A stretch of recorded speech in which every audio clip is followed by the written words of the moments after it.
Hey guys, Papa Pete here with another pickup video. This is the third one that I've done for all the things that I've picked up since Christmas time.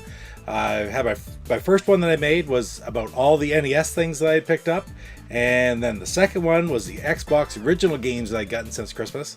And what I said was that I was going to do all my Atari 2600 picks here in this third video. I've also got a couple other things that I've gotten in the mail over the last 2 or 3 weeks that I think I'm just going to open up, and I'm going to show you them during this video as well. So first I'm going to start with something I got from Target, which maybe that's a hint as to what I got right there. But I don't live very close to a Target. I live about an hour. Bangor, Maine's the closest Target to me. I don't get down there very often, and this supposedly was only available in the store. Well, I wasn't going to make that whole trip just on the off chance that it would be there, so I was happy that John Riggs posted about a week and a half ago that they were now available online. I actually had asked my niece who lives in Florida, if she'd take a look if she was ever in Target to pick one up and send me one. Luckily, I didn't have to because they started selling them online. It looks pretty good right here. Take it out. Really good shape. Box got a little dinged up in shipping, but I got handheld Oregon Trail. I think everybody's seen that. Everybody knows this game. I have the game on my computer, but I saw them look at these online and playing them, and I thought that would be a great thing to add to the collection. I don't know how long they're going to be around. Maybe they'll be everywhere, or maybe they'll be pretty scarce. Who knows? Anyway, I'm very happy to pick that up. That's great.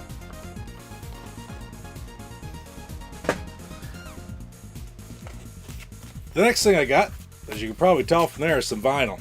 I don't collect vinyl myself, but this one piqued my interest. You're going to be really careful opening it up.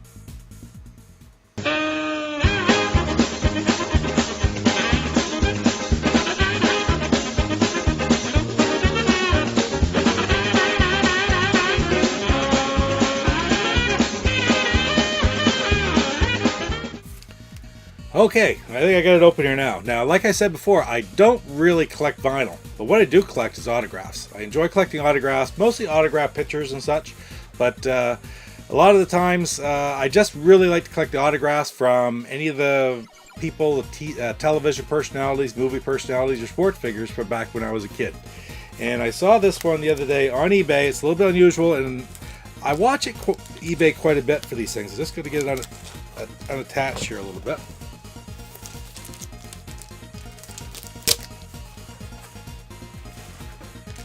And what I got for an autograph, with the item that it was, I like the authenticity of it.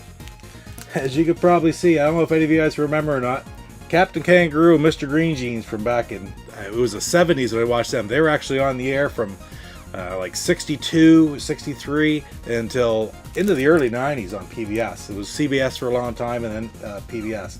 So I saw this online, and frankly, just the nature of the item that it was, I thought if I was ever going to get a reasonably priced autograph of these guys, this was going to be it. So I guess I'm collecting vinyl again now, but truth be known, it's really, I just collected it for the autographs. Looks in really good shape too. Yeah, it's ballpoint pen. It's not faded at all. I have no reason to think it wouldn't be authentic. And you know what? I'm happy with it. I'm not going to get it done. I'm not going to sell it. So that's somebody who I can remember being very young, like 5 years old. I'd wake up in the morning through the week, and it was on TV at 9 o'clock every morning, and just reliving the childhood. That's part of the reason that I like to collect autographs so much. Okay, now let's move on to the actual Atari 2600 games that I picked up. I've been collecting Atari 2600 since, well, frankly, my whole life that I can remember. I can remember getting my first Atari 2600 for Christmas in 1980. I was 12 years old. It was the middle of a hockey tournament, actually, right immediately afterwards, like the next day. We played Atari 2600 all day Christmas. I got Air Sea Battle and some other great games, of course, Combat that came with it, and we played it all day long on Christmas Day. And then I had to go to a hockey tournament for the next 3 days, and I remember how hard it was not to be able to play Atari when I really wanted to. I had to go to the rink to play hockey the whole time. Anyway, I've been trying to get back some of the games that I had in my childhood ever since that time, and I've still working on getting some of them back, but in the meantime, I'm also trying to get a complete collection of the actual Atari releases for the system. It's pretty challenging, really. I'm trying to get them all in box. They're not as ridiculously expensive as some of the other systems, but still some of them are worth a pretty penny. Anyway, the first game I got, well, just before Christmas I think it was, I got Brain Games. It's a great shape, complete in box, everything is in there. I put it in a protective package. It's a game that uses the keypads. It's not an incredibly fun game to play now. This is more for eye candy for the shelf. But I always like to see the price tags on the games. I found it very interesting. And this one, it looks like a Woolco price tag, $21.95. I don't know, Woolworth or Woolco. We had Woolco here in Canada. I think it was called Woolworths in the States. But anyway, it's that's the price tag that's on it. The game came from the States, so I'm really not sure which one it was. But I always love the artwork on Atari games, and that's part of the reason I like to collect them so much as well. Now, the next group of games I got is a lot that I bought on eBay. I've explained before about eBay is really the best source for games for me living where we do. And I was huge into Mattel and Television when I was a child as well. And my brother-in-law had the Mattel and Television while I had the Atari.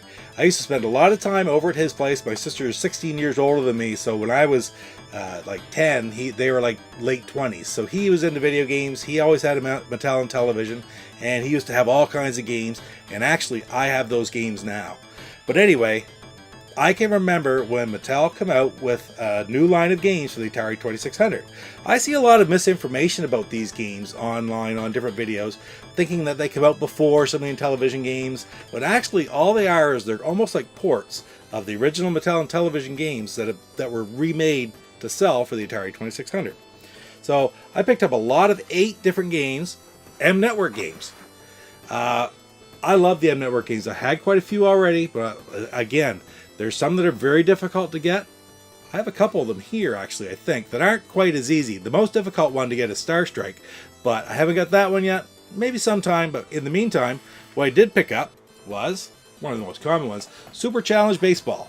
Now, Super Challenge Baseball, Mattel Baseball for the Intellivision was an incredible game.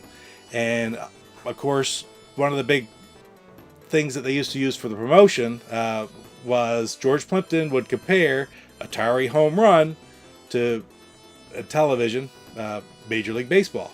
And there really was no comparison. So a couple years later, after the developers started being able to program better for the Atari 2600, they basically ported the Mattel and Television game over and created this game for the Atari. And it's not perfect. It's not as good in my mind as the Mattel and Television Baseball, Major League Baseball, but it was a great game. I had this one when I was younger, and I loved it. The next game, same deal as with baseball, is Super Challenge Football. That again, after playing Atari football, then when you picked this game up, it was night and day the difference. Mattel and Television NFL football was a great game, and they poured it over as best they could, and this was really a fun game to play. Now, another great Intellivision game was Space Battle. Now, Space Battle was, I thought, way ahead of its time to be able to send your squadrons out, intercept the other squadrons coming towards your mothership, and of course, the story behind the Mattel and Television Space Battle was that it was originally designed to be a Battlestar Galactica game. They didn't get the license, so the ships still look like Cylon Warriors, but it didn't have the Battlestar Galactica name, so they just called it Space Battle. Well, this is a great port. The ships look a little bit different, but they really did do a very good job in porting that over, and it has very much the same gameplay. A lot of fun. Lock and Chase, Pac-Man clone. I can remember playing Lock and Chase on the Intellivision. I also had it for the M Network. That's what I had myself. The other one was over there. And this was a pretty good clone. It was, of course, a little bit more simplistic than the Mattel and Television one. But basically, it's a Pac-Man clone where cops and robbers, and it was a pretty good game. 1 or 2 players, and it just basically is another arcade hit. One of the most popular games ever made on the television was Astro Smash. Well, when they ported it over to the Atari for M Network, they called it Astro Blast. It plays very similar as the Intellivision game. It's missing a few of the features that the Intellivision game has, but overall, it was a really fun port. Frogs and Flies. Now, the television game was called Frog Bog, but that was made first. That has a lot better graphics than this one, but this does have the same type of gameplay, just jumping up, try to eat flies with your frog, jump from lily pad to lily pad. It's a neat little game. One thing I noticed that the actual Frog Bog is highlighted in the movie Grandma's Boy from, it was out about, 10 years ago now. It's kind of neat because I hadn't seen hide or hair of that game anywhere, and of course they had a big challenge, and that was within the group at the programming studio that they worked at it, and the game they chose was Frog Bog. I thought that was really neat just to see the television brought out like that again. And now this one I have not seen. I had never played this version of it before. I do have Bump and Jump for the Intellivision. That's one of his original games that belonged to my brother-in-law. But now I have the copy of the Atari 2600 version of Bump and Jump. Again, arcade port. I have not played it at all yet. I'm trying to get all the network games. I'm going to put it in, give it a shot in a little bit later. And I know the game. The game's a lot of fun, a little bit addicting. You just try to get a little bit further each time. And I think it's very much worthwhile to get. And now the last one. This one's really interesting. Kool-Aid Man. Totally different game than the Intellivision version. That being said, the Intellivision version is one of the games that I most want. But when I saw this auction lot, and I saw this was part of it, for a good price too, I thought, I gotta have it. That's great to get the Atari M Network version first. So I'm still in the market for Mattel and Television Kool-Aid Man, but I've got the Atari version now, and I just think it's a really neat box. It's a great licensed video game from back in those days. Okay. A couple others I picked up. I picked up 2 games from a person on eBay. First one, again, it's got the same price tag as Brain Games. But you know what? I bought it separate auctions, and I think they came from the exact same person. Just coincidence. Hunt and Score. Okay, 1995. Again, a Woolco price tag. This is also known as Concentration. There's a version out. It's the same game as Concentration. I have not got the Concentration one yet, but I have the Hunt and Score. This is a beautifully conditioned box. There's a little bit of writing on it. I'm fine with that. You know, it just showed, they got the original tag. I just like having the old original version from when I was a kid. I did not have this game when I was a kid, but it's just one that you have to have. One of the very original. Where's the CX number on it, actually? CX2642. So I'm trying to get, what, there's 100 and some of those. That's what I would like to get. Now this one's an interesting one. This is something I learned recently. I didn't know before. But when you go through the numbers, they're all CX26XX 2600 and something for a list of different games that are available for the Atari. And I'm trying to get the complete set from 2601, which is Combat, right up to the very top numbers, which is actually in the 60s or 70s, and then it starts getting to the newer games, like when they come out with the Donkey Kong versions, the Atari Warriors, stuff like that. I'm not as concerned about those as I am the original colored boxes. Well, what I found out that I didn't know before is actually there's 3 games in the teens, so 26, and which one is this one? This one is I don't know right off, but let's say it's 2614. Let's say there's three in the teens that were only issued by Sears. You couldn't get them issued by Atari, only for the Sears Video Arcade. Now, for those who don't know, Sears had a special licensing agreement with Atari and also with the television, but with Atari to produce the Sears Video Arcade. It was basically an Atari 2600 with the Sears name on it. They produced every game with a different style of box as under the Sears Video Arcade label. The cartridges had different labels. The books are mostly the same, the manuals, but the boxes and the cartridges were labeled differently. Exact same game, there's no difference whatsoever. But anyway, there were 3 games which were never released by Atari and are only available today via the Sears Video Arcade Tele-games label. This is one of them, Steeplechase. I have not played it. I've played a little bit in an emulator. I've turned it on, look, and it's basically it's like it says, horse racing with a steeplechase. So running and jumping over hurdles and just basically racing. But I looked around for this for a long time because you don't see it all that often complete in box, and once in a while it seems like it's astronomically expensive. People all of a sudden will want $150 for it for no particular reason whatsoever.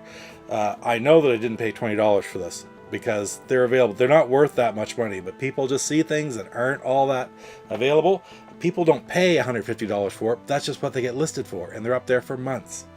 This original game, I can't tell where the label is from, but, well, probably Sears, but $24.99, and then it was on clearance for $9.88. So that was from probably '83 during the video game crash back at those times. But very happy to have that in my collection. Fills a great big hole. I've got everything up till these 3 games through the teens. So that's what I'm working on now. Okay, so now I've got a couple more boxes to open up that have some more games inside. So let's take a look at those.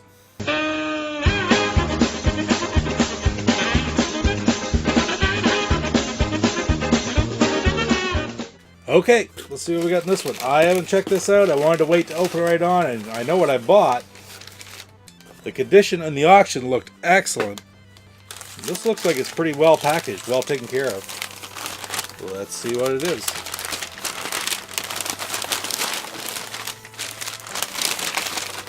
Yeah, of all the games I did not have, I never ever had a copy of Pac-Man in the box. I still swear to you to this day, because I can remember when this came out. I can remember when we first got, my friend in town got the first copy of it that I had ever played. We all went to his house, plugged it in, started playing, and thought, this isn't Pac-Man. This was, to me, was the start of the video game crash. When we saw this game and we played this game, that's when we really realized that they can't make the arcade games on the Atari 2600 the way we want them to be made. We could play Pac-Man at the store. This wasn't it. The arcade, the bowling alley, whatever, we could go play Pac-Man. This didn't substitute for that. And to be quite honest, I put the creation of this game and the disappointment of this game coming out as really one of the first indications for me that the video game crash was going to happen, because frankly the stuff they were making for the Atari 2600 at that time, it just wasn't meeting the expectations. Well, you know what?